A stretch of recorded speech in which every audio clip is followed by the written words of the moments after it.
Pag pangmayaman kasi na pagkain guys, ganito lang dapat ang kuha, hindi yung puno kagad yung plato kasi marami pa dito pwede. Hi guys, nandito tayo ngayon sa Shangri-La. Kumain tayo dito sa HIT. Hindi ko alam kung ano ang kakainin ko dito sa sobrang dami ng pagkain na masasarap. Kaya napili lang tayo sa mga kilala natin na pagkain.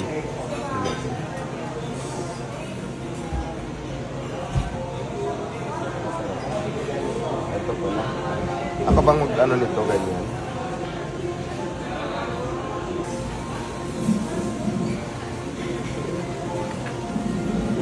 Siyempre, pang mayaman to, ganyan lang.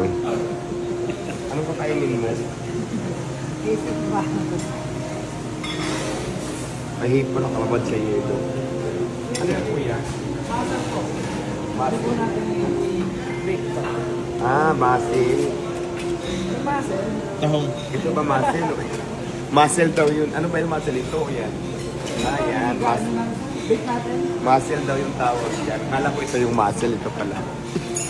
Ikot pa tayo at marami tayong pwede pagpilian.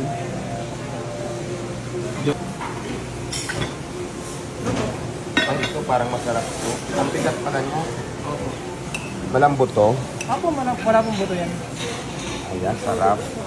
Ito, ano to? Chicken po. Na Chicken. Maliit lang kasi para social-socialan. Ito. vegetables po. Ito. Broccoli. Vegetarian ka ba?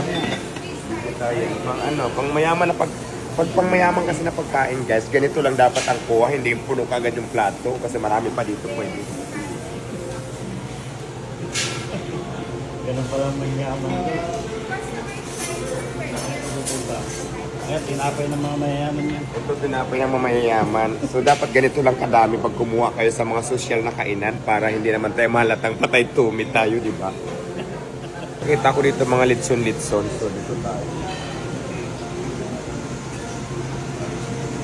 Ito po, So, magandang gabi.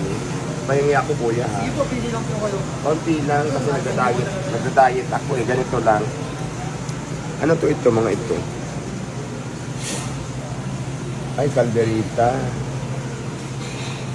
Ay, may ano. Ano ba to sa Bisaya sa amin? Gabay-gabay.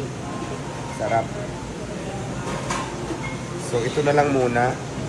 Mabalik na tayo sa lamesa. Ito lang muna yung nakuha ko for today's video. Social-socialan, di ba? Let's go.